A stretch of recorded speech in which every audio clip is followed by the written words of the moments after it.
I'd like to tell you about the strangest secret in the world. Some years ago, the late Nobel Prize-winning Dr. Albert Schweitzer was being interviewed in London, and a reporter asked him, "Doctor, what's wrong with men today?" And the great doctor was silent a moment, and then he said, "Men simply don't think." It's about this that I want to talk with you. We live today in a golden age. This is an era that man has looked forward to, dreamed of, and worked toward for thousands of years. But since it's here, we pretty well take it for granted. We in America are particularly fortunate to live in the richest land that ever existed on the face of the earth, a land of abundant opportunity for everyone. But do you know what happens?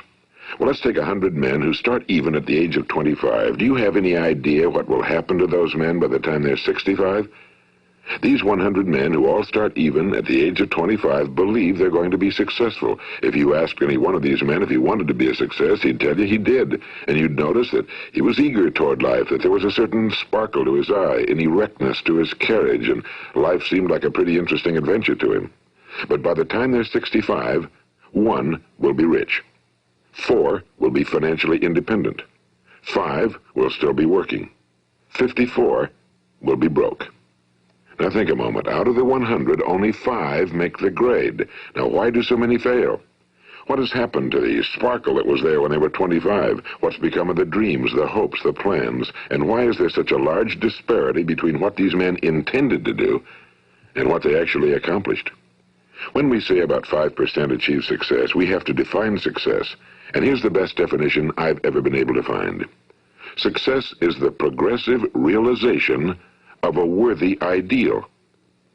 If a man is working toward a predetermined goal and knows where he's going, that man is a success. If he's not doing that, he's a failure. Success is the progressive realization of a worthy ideal. Rollo May, the distinguished psychiatrist, wrote a wonderful book called Man's Search for Himself. And in this book he says, the opposite of courage in our society is not cowardice. It is conformity. And there you have the trouble today. It's conformity, people acting like everyone else without knowing why, without knowing where they're going. Now think of it. In America right now, there are over 18 million people 65 years of age and older. And most of them are broke. They're dependent on someone else for life's necessities.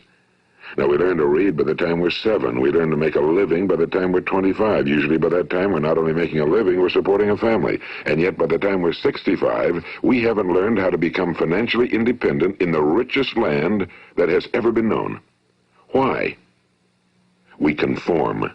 And the trouble is that we're acting like the wrong percentage group, the 95 who don't succeed. Now, why do these people conform? Well, they really don't know. These people believe that their lives are shaped by circumstances, by things that happen to them, by exterior forces. They're outer-directed people. A survey was made one time that covered a lot of men, working men, and these men were asked, why do you work? Why do you get up in the morning? 19 out of 20 had no idea. If you ask them, they'll say, well, everyone goes to work in the morning, and that's the reason they do it, because everyone else is doing it. Now let's get back to our definition of success. Who succeeds? The only person who succeeds is the person who is progressively realizing a worthy ideal.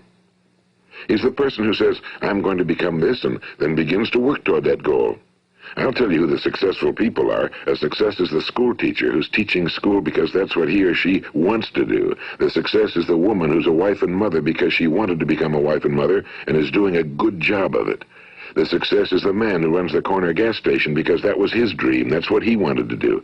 The success is the successful salesman who wants to become a top-notch salesman and grow and build with his organization. A success is anyone who is doing deliberately a predetermined job because that's what he decided to do deliberately. But only 1 out of 20 does that. That's why today there isn't really any competition unless we make it for ourselves. Instead of competing, all we have to do is create. You know, for 20 years, I looked for the key which would determine what would happen to a human being. Was there a key I wanted to know which would make the future a promise that we could foretell to a large extent? Was there a key that would guarantee a person's becoming successful if he only knew about it and knew how to use it? Well, there is such a key, and I've found it. Have you ever wondered why so many men work so hard and honestly without ever achieving anything in particular, and others don't seem to work hard and yet seem to get everything? They seem to have the magic touch. You've heard them say that about someone. Everything he touches turns to gold. And have you ever noticed that a man who becomes successful tends to continue to become successful? And on the other hand, have you noticed how a man who's a failure tends to continue to fail? Well, it's because of goals. Some of us have goals, some don't. People with goals succeed because they know where they're going. It's that simple. Think of a ship leaving a harbor, and think of it with the complete voyage mapped out and planned. The captain and crew know exactly where it's going and how long it'll take. It has a definite goal. Now, 9,999 times out of 10,000, it will get to where it started out to get. Now, let's take another ship, just like the first, only let's not put a crew on it or a captain at the helm. Let's give it no aiming point, no goal, no destination. We just start the engines and let it go. I think you'll agree with me that if it gets out of the harbor at all, it will either sink or wind up on some deserted beach, a derelict. It can't go anyplace because it has no destination and no guidance, and it's the same with a human being. Take the salesman, for example. There's no other person in the world today with the future of a good salesman. Selling is the world's highest paid profession, if we're good at it and if we know where we're going. Every company needs top-notch salesmen, and they reward those men. The sky's the limit for them. But how many can you find? Someone once said the human race is fixed, not to prevent the strong from winning, but to prevent the weak from losing. The American economy today can be likened to a convoy in time of war. The entire economy is slowed down to protect its weakest link, just as the convoy had to go at the speed that would permit its slowest vessel to remain in formation. That's why it's so easy to make a living today. It takes no particular brains or talent to make a living and support a family today. So we have a plateau of so-called security, if that's what a person's looking for. But we do have to decide how high above this plateau we want to aim. Now let's get back to the strangest secret in the world, the story that I wanted to tell you today. Why do men with goals succeed in life and men without them fail? Well, let me tell you something which, if you really understand it, will alter your life immediately. If you understand completely what I'm going to tell you from this moment on, your life will never be the same again. You will suddenly find that good luck just seems to be attracted to you. The things you want just seem to fall in line, and from now on you won't have the problems, the worries, the gnawing lump of anxiety that perhaps you've experienced before. Doubt, fear, well, they'll be things of the past. Here's the key to success and the key to failure. We become what we think about. Now let me say that again. We become what we think about. Throughout all history, the great wise men and teachers, philosophers and prophets have disagreed with one another on many different things. It's only on this one point that they are in complete and unanimous agreement. Listen to what Marcus Aurelius, the great Roman emperor, said. A man's life is what his thoughts make of it. Disraeli said this. Everything comes if a man will only wait. I've brought myself by long meditation to the conviction that a human being with a settled purpose must accomplish it, and that nothing can resist a will that will stake even existence for its fulfillment. Ralph Waldo Emerson said this, a man is what he thinks about all day long.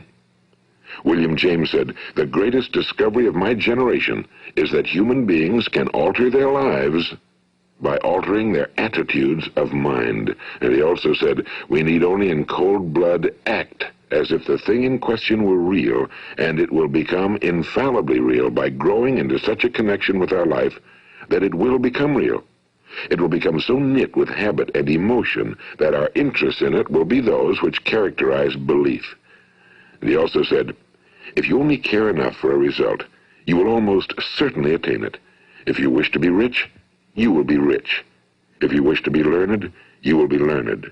If you wish to be good, you will be good. Only you must then really wish these things and wish them exclusively, and not wish at the same time 100 other incompatible things just as strongly. In the Bible, you read in Mark 9:23, if thou canst believe, all things are possible to him that believeth. My old friend Dr. Norman Vincent Peale put it this way, this is one of the greatest laws in the universe. Fervently do I wish I had discovered it as a very young man. It dawned upon me much later in life, and I found it to be one of the greatest, if not my greatest discovery outside of my relationship to God. The great law, briefly and simply stated, is that if you think in negative terms, you will get negative results. If you think in positive terms, you will achieve positive results. That is the simple fact, he went on to say, which is at the basis of an astonishing law of prosperity and success. In 3 words, believe and succeed. William Shakespeare put it this way: our doubts are traitors and make us lose the good we oft might win by fearing to attempt. George Bernard Shaw said, people are always blaming their circumstances for what they are. I don't believe in circumstances. The people who get on in this world are the people who get up and look for the circumstances they want, and if they can't find them, make them. Well, it's pretty apparent, isn't it? And every person who discovered this for a while believed that he was the first one to work it out. We become what we think about. Now, it stands to reason that a person who's thinking about a concrete and worthwhile goal is going to reach it, because that's what he's thinking about, and we become what we think about. Conversely, the man who has no goal, who doesn't know where he's going, and whose thoughts must therefore be thoughts of confusion and anxiety and fear and worry, becomes what he thinks about. His life becomes one of frustration and fear and anxiety and worry. And if he thinks about nothing, he becomes nothing. Now, how does it work? Why do we become what we think about? Well, I'll tell you how it works as far as we know. Now, to do this, I want to tell you about a situation that parallels the human mind. Suppose a farmer has some land, and it's good, fertile land. Now, the land gives the farmer a choice. He may plant in that land whatever he chooses. The land doesn't care. It's up to the farmer to make the decision.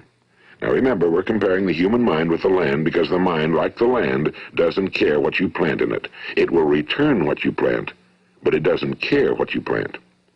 Now, let's say that the farmer has 2 seeds in his hand. One is a seed of corn. The other is nightshade, a deadly poison.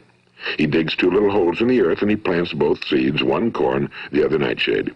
He covers up the holes, waters, and takes care of the land, and what will happen? Invariably, the land will return what's planted. As it's written in the Bible, as ye sow, so shall ye reap. Now remember, the land doesn't care. It'll return poison in just as wonderful abundance as it will corn. So up come the 2 plants, one corn, one poison. Now, the human mind is far more fertile, far more incredible and mysterious than the land, but it works the same way. It doesn't care what we plant. Success, failure. A concrete, worthwhile goal, or confusion. Misunderstanding, fear, anxiety, and so on. But what we plant, it must return to us. You see, the human mind is the last great unexplored continent on Earth. It contains riches beyond our wildest dreams. It will return anything we want to plant. Now, you might say, well, if that's true, why don't people use their minds more? Well, I think they figured out an answer to that one, too. Our mind comes as standard equipment at birth. It's free, and things that are given to us for nothing we place little value on. Things that we pay money for, we value. The paradox is that exactly the reverse is true. Everything that's really worthwhile in life came to us free. Our minds, our souls, our bodies, our hopes, our dreams, our ambitions, our intelligence, our love of family and children and friends and country, all these priceless possessions are free. But the things that cost us money are actually very cheap and can be replaced at any time. A good man can be completely wiped out and make another fortune. He can do that several times. Even if our home burns down, we can rebuild it. But the things we got for nothing, we can never replace. The human mind isn't used because we take it for granted. Familiarity breeds contempt. It can do any kind of job we assign to it, but generally speaking, we use it for little jobs instead of big, important ones. Universities have proved that most of us are operating on about 10% or less of our abilities. So decide now, what is it you want? Plant your goal in your mind. It's the most important decision you'll ever make in your entire life. What is it you want? Do you want to be an outstanding salesman? A better worker at your particular job? Do you want to go places in your company, in your community? Do you want to get rich? All you've got to do is plant that seed in your mind, care for it, work steadily toward your goal, and it will become a reality. It not only will, there's no way that it cannot. You see, that's a law, like the laws of Sir Isaac Newton, the laws of gravity. If you get on top of a building and jump off, you'll always go down. You'll never go up. And it's the same with all the other laws of nature. They always work. They're inflexible. Think about your goal in a relaxed, positive way. Picture yourself in your mind's eye as having already achieved this goal. See yourself doing the things you will be doing when you've reached your goal.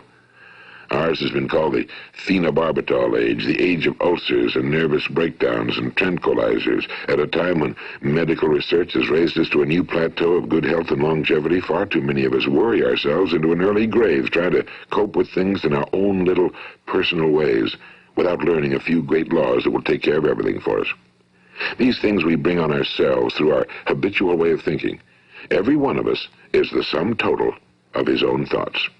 He is where he is because that's exactly where he really wants to be, whether he'll admit that or not.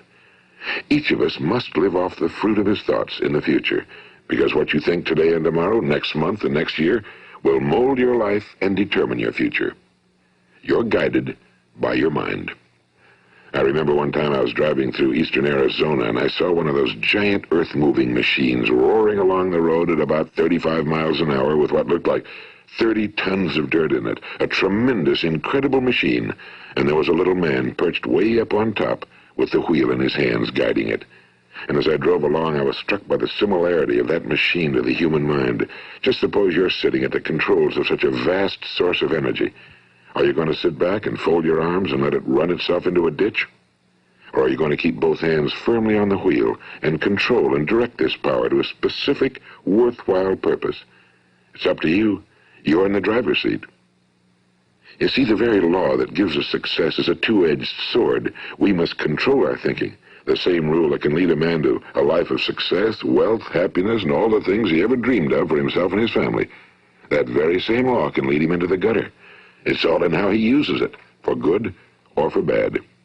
This is the strangest secret in the world.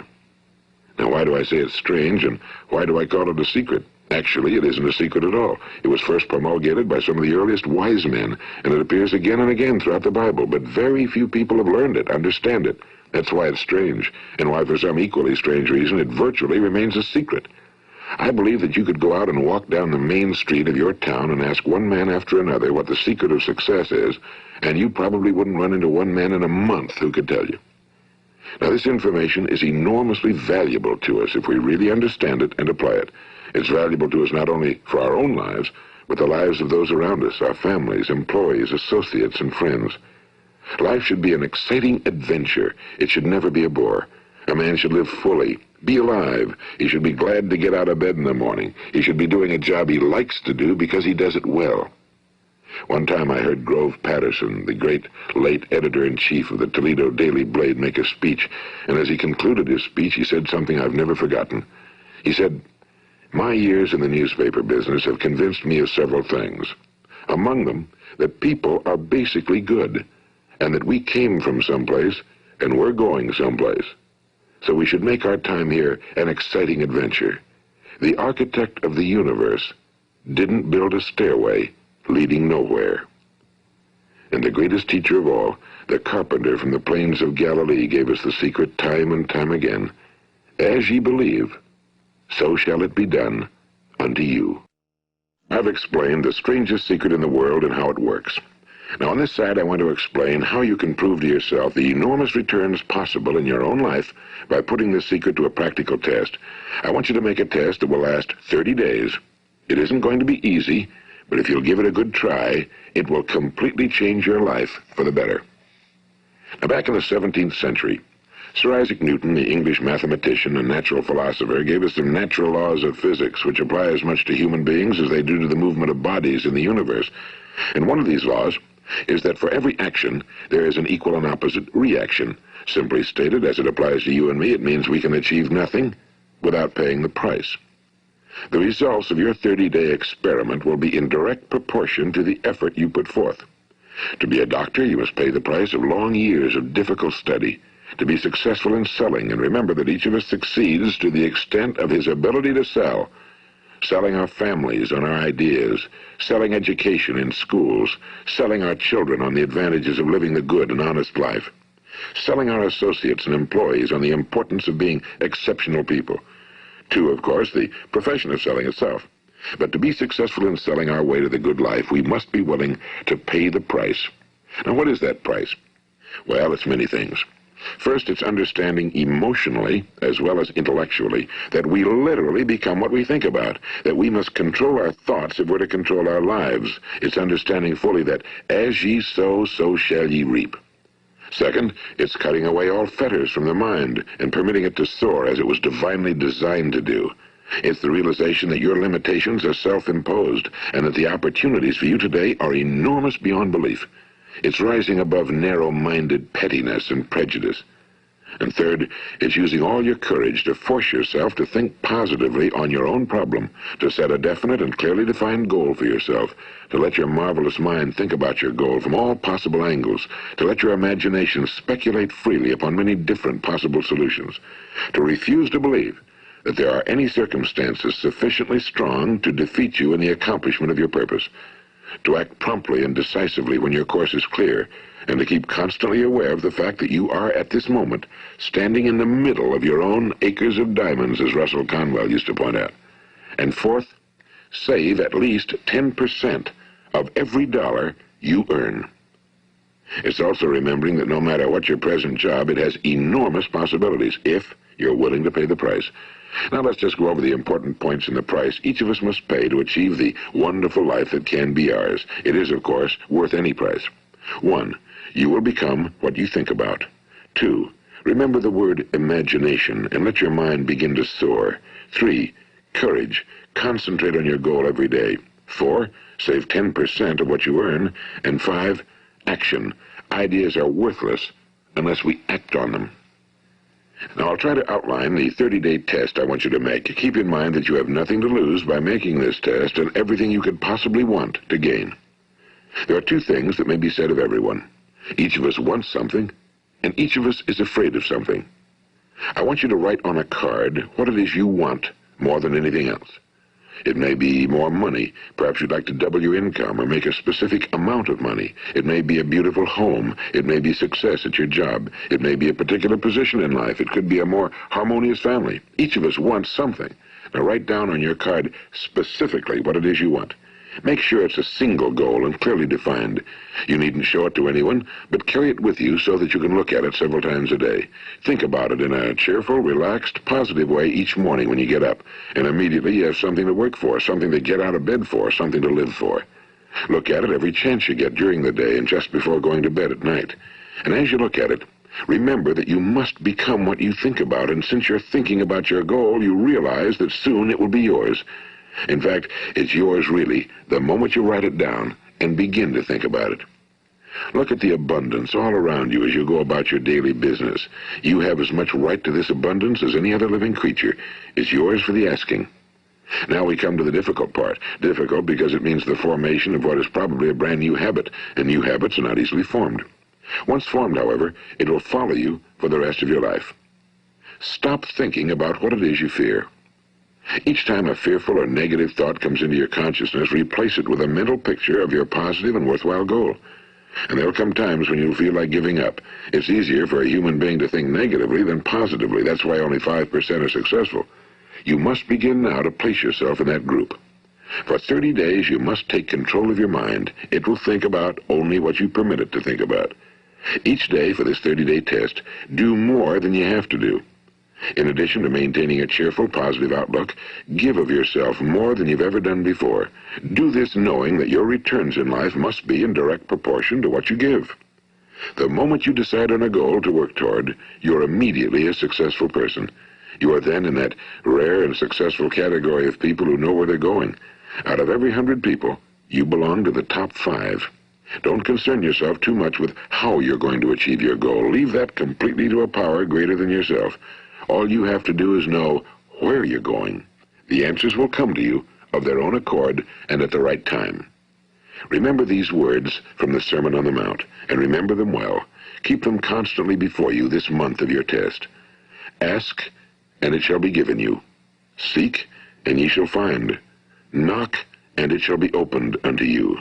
For every one that asketh receiveth, and he that seeketh findeth, and to him that knocketh it shall be opened. It's as marvelous and as simple as that.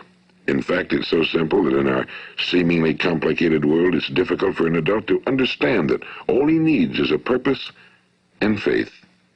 For 30 days, do your very best. If you're a salesman, go at it as you've never done before, not in a hectic fashion, but with the calm, cheerful assurance that time well spent will give you the abundance in return you deserve and want. If you're a homemaker, devote your 30-day test to completely giving of yourself without thinking about receiving anything in return, and you'll be amazed at the difference it makes in your life. No matter what your job, do it as you've never done it before for 30 days. And if you've kept your goal before you every day, you'll wonder and marvel at this new life you've found. Dorothea Brand, the outstanding editor and writer, discovered it for herself and tells about it in her fine book, Wake Up and Live. Her entire philosophy is reduced to the words, act as though it were impossible to fail. She made her own test with sincerity and faith, and her entire life was changed to one of overwhelming success. Now, you make your test for 30 full days. Don't start your test until you've made up your mind to stick with it. You see, by being persistent, you're demonstrating faith. Persistence is simply another word for faith. If you didn't have faith, you'd never persist. If you should fail during your first 30 days, by that I mean suddenly find yourself overwhelmed by negative thoughts, you've got to start over again from that point and go 30 more days. Gradually, your new habit will form until you find yourself one of that wonderful minority to whom virtually nothing is impossible. And don't forget the card. It's vitally important as you begin this new way of living. On one side of the card, write your goal, whatever it may be. On the other side, write the words we've quoted from the Sermon on the Mount. Ask, and it shall be given you. Seek, and ye shall find. Knock, and it shall be opened unto you. Nothing great was ever accomplished without inspiration. See that during these crucial first 30 days, your own inspiration is kept at a peak. And above all, don't worry. Worry brings fear, and fear is crippling. The only thing that can cause you to worry during your test is trying to do it all yourself. Know that all you have to do is hold your goal before you. Everything else will take care of itself. Remember also to keep calm and cheerful. Don't let petty things annoy you and get you off course. Now, since making this test is difficult, some will say, why should I bother? Well, look at the alternative. No one wants to be a failure. No one really wants to be a mediocre individual. No one wants a life constantly filled with worry and fear and frustration. Therefore, remember that you must reap that which you sow. If you sow negative thoughts, your life will be filled with negative things. If you sow positive thoughts, your life will be cheerful, successful, and positive. Now, gradually, you will have a tendency to forget what you've heard on this recording. Play it often. Keep reminding yourself of what you must do to form this new habit. Gather your whole family around at regular intervals and listen to what's been said here. You know, most men will tell you that they want to make money without understanding the law. The only people who make money work in a mint. The rest of us must earn money. This is what causes those who keep looking for something for nothing or a free ride to fail in life. The only way to earn money is by providing people with services or products which are needed and useful. We exchange our time and our product or service for the other man's money. Therefore, the law is that our financial return will be in direct proportion to our service. Now, success is not the result of making money. Making money is the result of success, and success is in direct proportion to our service. Most people have this law backwards. They believe that you're successful if you earn a lot of money. The truth is that you can only earn money after you're successful. It's like the story of the man who sat in front of the stove and said to it, "Give me heat, and then I'll add the wood." How many men and women do you know, or do you suppose there are today, who take the same attitude toward life? There are millions. We've got to put the fuel in before we can expect heat. Likewise, we've got to be of service first before we can expect money. Don't concern yourself with the money. Be of service, build, work, dream, create. Do this and you'll find there's no limit to the prosperity and abundance that will come to you. Prosperity, you know, is founded upon a law of mutual exchange. Any person who contributes to prosperity must prosper in turn himself. Sometimes the return will not come from those you serve, but it must come to you from someplace, because that's the law. For every action, there is an equal and opposite reaction.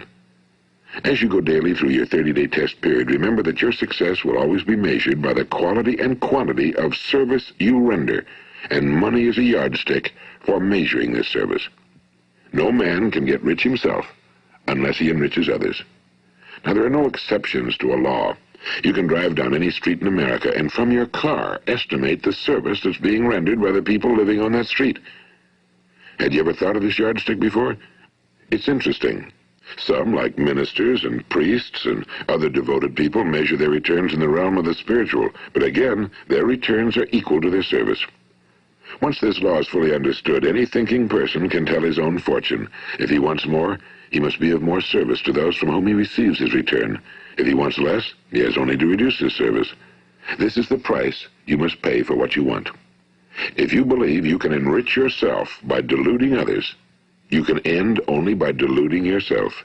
It may take some time, but just as surely as you breathe, you'll get back what you put out. Don't ever make the mistake of thinking you can avert this. It's impossible.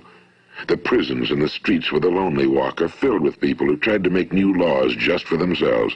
We may avoid the laws of man for a while, but there are greater laws that cannot be broken. An outstanding medical doctor recently pointed out 6 steps that will help you realize success. 1. Set yourself a definite goal. 2. Quit running yourself down. 3. Stop thinking of all the reasons why you cannot be successful and instead think of all the reasons why you can. 4.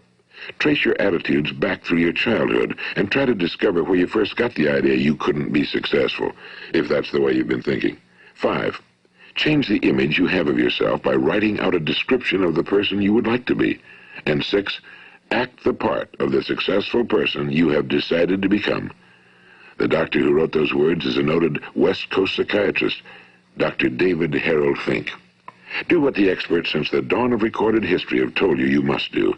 Pay the price by becoming the person you want to become. It's not nearly as difficult as living unsuccessfully. Make your 30-day test, then repeat it again, and each time it will become more a part of you until you'll wonder how you could ever have lived any other way. Live this new way and the floodgates of abundance will open and pour over you more riches than you may have dreamed existed. Money? Yes, lots of it. But what's more important, you'll have peace. You'll be in that wonderful minority who lead calm, cheerful, successful lives. Start today. You have nothing to lose, but you have a whole life to win. This is Earl Nightingale, and thank you.